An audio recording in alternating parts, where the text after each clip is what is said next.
Well, good morning from beautiful northern Wyoming. It's a beautiful morning. It's about 5 degrees Fahrenheit. Little or no wind, sun's out. Very nice. I'm out this morning just to do a test flight with Clyde. A few weeks ago, last time I flew him, he was not flying right. He was kind of crooked, like he didn't get full extension on one of his wings. And examined him, nothing's broken or obvious injuries. Something must have been sprained or strained. So I gave him a couple of weeks of rest, and I want to fly him to make sure everything's good before putting him up for the molt, because the season's over. In fact, the hawking seasons are done here, so I'm not hunting at all. I'm just, I might toss him some pigeons, probably just going to snoop into the lure. But it's mostly just to see if he's, good. I want to make sure he is before I put him in the chamber, pre-lock him from the molt. Know that he doesn't need further medical attention or, hopefully he's healed up good and good to go for next year as well. I want to make sure of that. So, just pulling out here, find a spot up here it's a good spot to fly the lure and or pigeons. And give him a shot and see how he flies. It should be pretty obvious right away. The last time I flew him, and you can find that video, I'll put the link in the description. He couldn't really get off the ground. I mean, he was flying, but he couldn't gain altitude, and it was obviously kind of crooked and tweaked. So it was pretty obvious that something's wrong. And I could kind of tell at home that something was wrong, because when he stepped up to the fist, he was like off balance because he wasn't stretching the wings out properly and stuff. But the last few days, he's acted completely normal at home, and even been flapping on his block. So I think we're good to go, but we're going to check this just to make sure.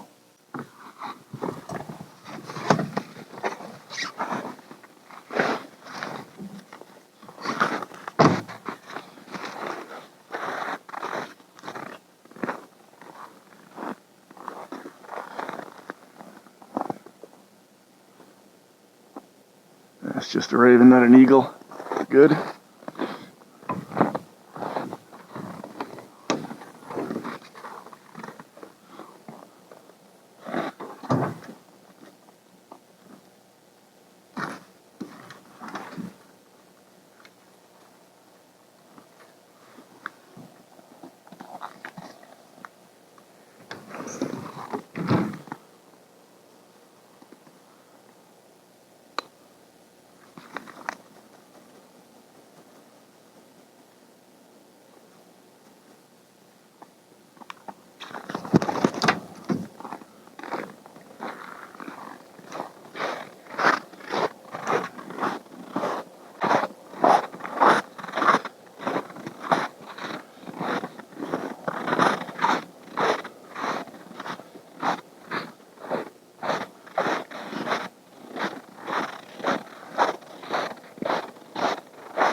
Flashing pigeons doesn't really work very well with Clyde anymore.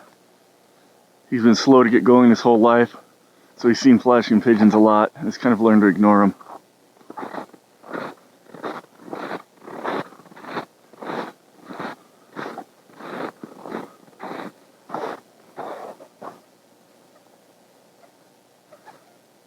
Might just walk back and pull out the lure.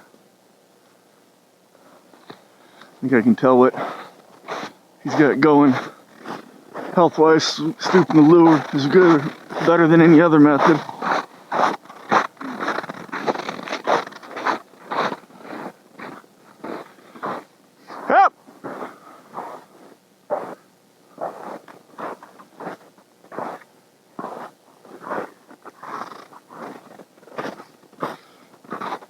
He's having troubles getting his transmitters tucked up because I'm using a leg mount GPS.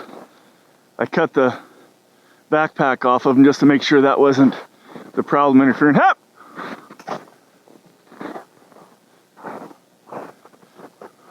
And he obviously is flying much better than he did 2 weeks ago.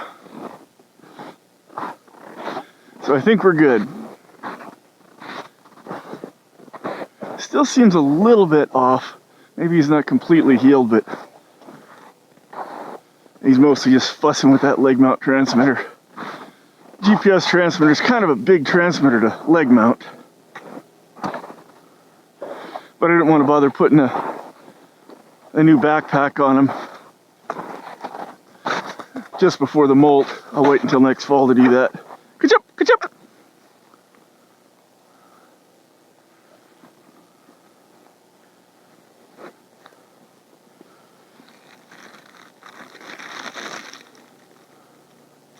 I know lots of guys leg mount the GPS transmitter. I've even seen people do it on little birds as small as terrestrial peregrines, which I think is way huge on them, but if it works, bird gets used to it, it's all good.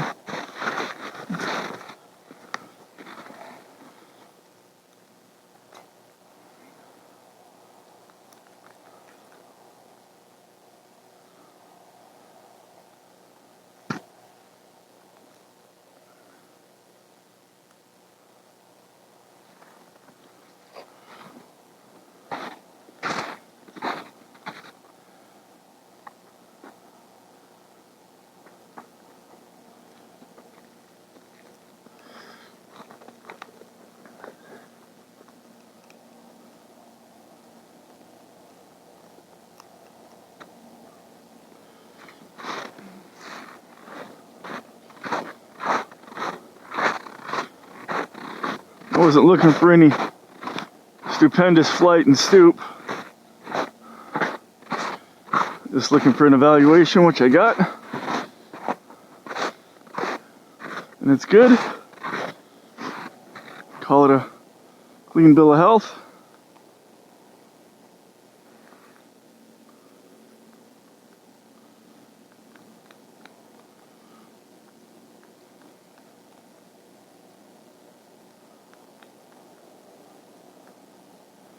I free lofted him for the molt up at Perfetti's house in his barn, and he's got nice chambers to do that with.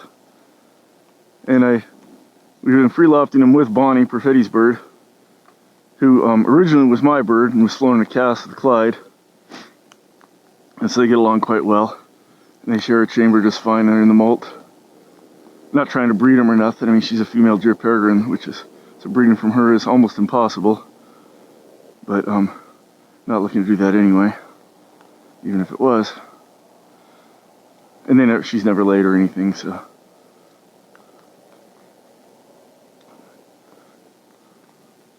But we just let him share the space. He's got 2 chambers. I use the other one for my old bird, Pinky, who I'm not putting in there yet because it's still getting pretty cold out. And since he's so old, at 26 years old, he does not handle the cold well at all anymore. So I'm going to wait till it's quite warm before putting him in there. If at all. He's so dang old.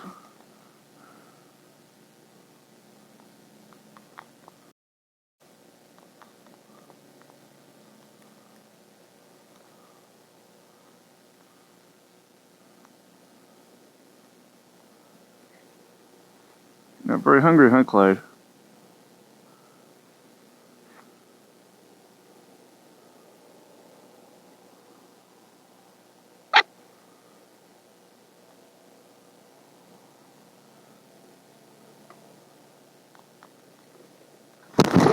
I knew that was coming.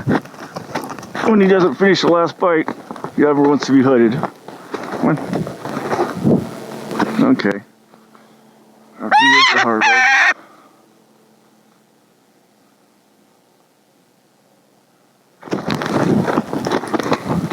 Yeah. Hasn't been flown in 2 weeks, so his dickitis is acting up.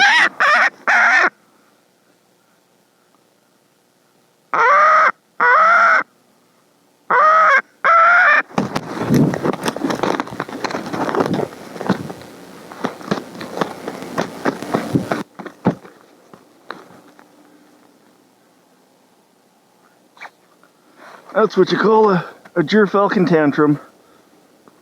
They're kind of gyrkins anyway, not females, are known for it. And I generally avoid it by hooding him as the last bite's going down. But when he's kind of fat like he is now, he doesn't eat the last bite, and so then I'm stuck.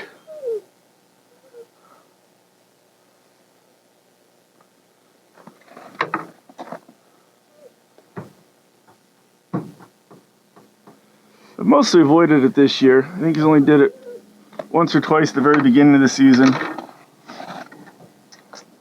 And now he did it a little bit the other day when I flew him.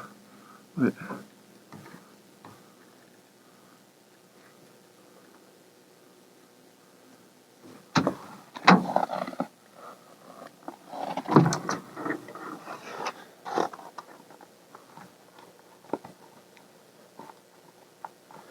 the other solution for the gyrfalcon temper tantrum is get them to where they will ride in the truck unhooded.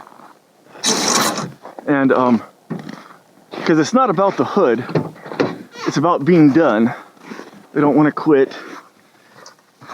So you just put them in the truck unhooded and go home. And the next time they'll hood just fine. It's not like they're getting away with anything or anything like that. That was Dan Conkle's preferred method, and I think that's pretty good advice. I haven't conditioned Clyde to sit unhooded in the truck, so I guess I haven't heeded his advice. I just try to avoid the situation and get the hood on. Okay. Put a little gear away. So I did bring Astro along with me. Not because I'm hawking or need him, but because when he sees me putting the bird in the truck, he knows I'm going hawking and would be quite put out if I didn't take him. Like the times I've done that, my wife says he just cries the whole time I'm gone. So, he's here in the truck. I might as well get pointed toward the exit and let him run just for a little bit up to the gate, just so he feels like he did something.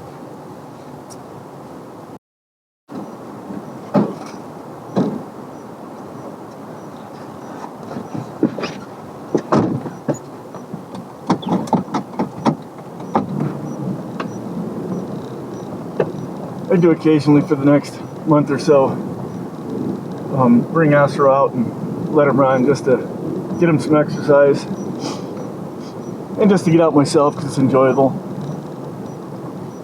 I only do it for a month or so. I don't want to run them when the wild birds are on eggs and stuff, because I don't want to disrupt any of that. I want maximum production for next year, that's for sure. But the next month or so, none of that will be happening. Won't disturb anything. Obviously wouldn't run around a lek or anything like that, but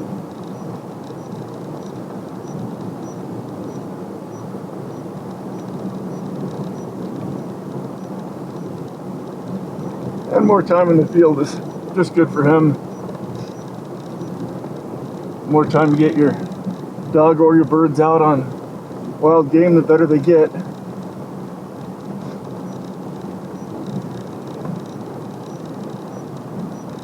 Not to mention that he absolutely loves it.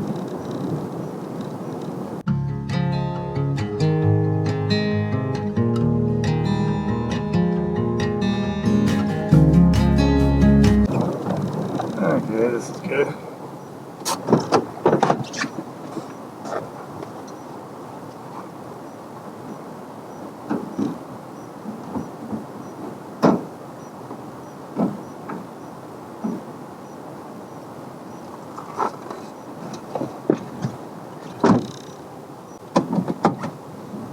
Okay, well, another season in the books. I'm gonna go put Clyde in the chamber, and I won't be handling him again until next fall. I hope to see I've toying with the thought of getting a new bird. I haven't decided for sure on that yet.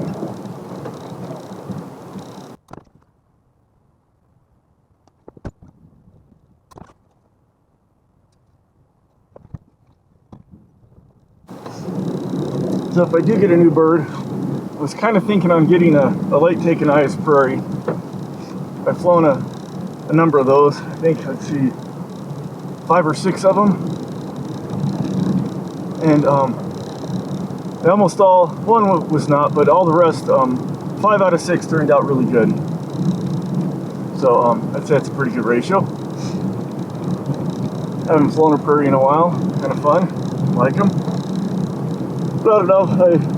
I want to analyze the duck situation a lot more. I really don't want to start a new bird if I'm not going to be hawking ducks. I definitely like to get birds going on ducks their first year. It's for a couple of reasons. One, it's not impossible, but it's harder to enter them on ducks later in life.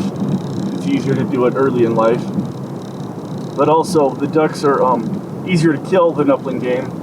And so it can give the birds that confidence that they really need their first year. That's hugely important. They need a good number of kills their first year to build confidence. Turn them into an aggressive, confident game hawk that thinks it can kill anything. And ducks are a great way to do that.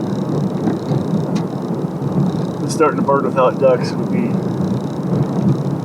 pretty challenging. At least for the quarry I've got and the situations I've got. And obviously it's going to be different for other people in other areas. But I want to find out. I know some guys hawk ducks this year, even though the avian influenza, from what I've heard, I haven't heard of any birds dying, but I'm sure some have. People kind of keep that on the QT when birds die and don't get them tested because they're worried about the government coming and shutting them down, quarantining everything, wanting to kill the rest of their birds and all that kind of stuff. So sadly, that's forced people to kind of keep things quiet when a bird gets sick, so you never really know what killed it. And also the falconers that are hunting ducks are pretty quiet about it to other falconers even. In fact, they're hunting because other falconers chastise them and tell them they're horrible people for hawking ducks this year. So that's made finding out how many people are actually doing it difficult. It'd be nice to have that data, know that 100 falconers are hawking ducks, and how many, if any, of the birds died, and what kind of risk you're looking at. If you're looking for zero risk, it doesn't exist. I guess being dead has got zero risk involved because you can't get deader. But just sitting in a muse has risk. The muse can burn down, get struck by lightning, or can get sick, whatever. Hawking definitely has risk. There's eagles, fences, other dangers. You just gotta find out what the risks are and how likely they are, and decide what's acceptable to you. The numbers I saw for avian influenza for this year, the risk seemed way too high to be acceptable for me, so I didn't fly them. But I want to reevaluate that, see if the risk is still the same, see if my first impression of what the risk actually was for this year was accurate. It might not have been. And make a decision for next year. And I want to make that decision before I make the decision of whether or not to pull a bird. So, I'm sure other falconers are going through these same thoughts. Anyway, I'm going to run up to Dave's, put Clyde in the chamber, and call it a season. As always, thank you for watching.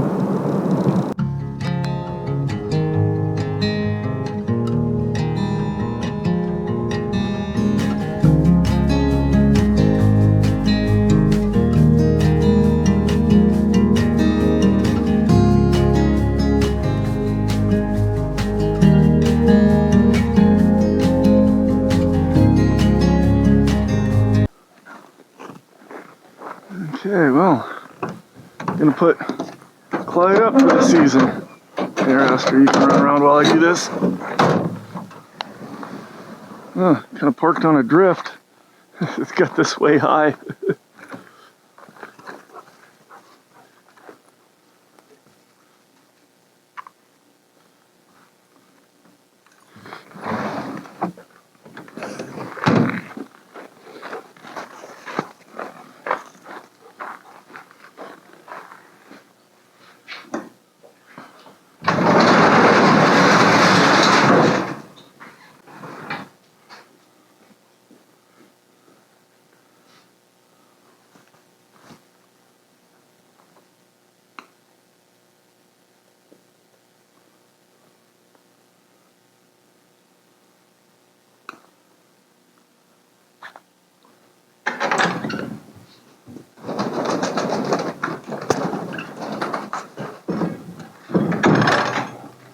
And there he goes.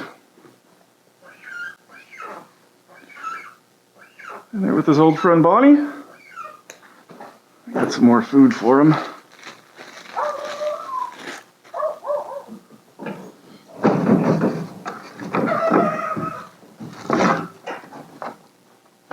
Get some Bonnie there too. Good job.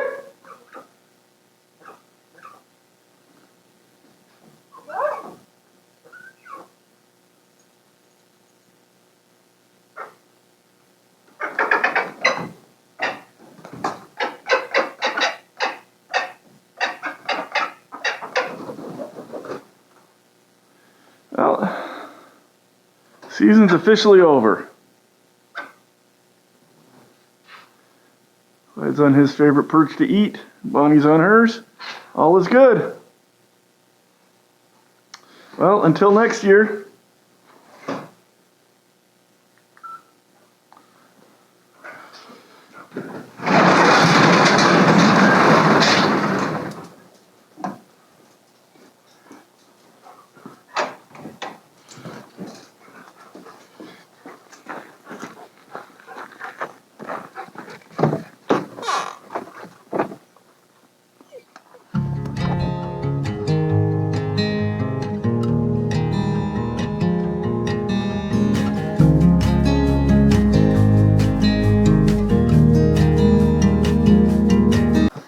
Almost forgot ever important paperwork.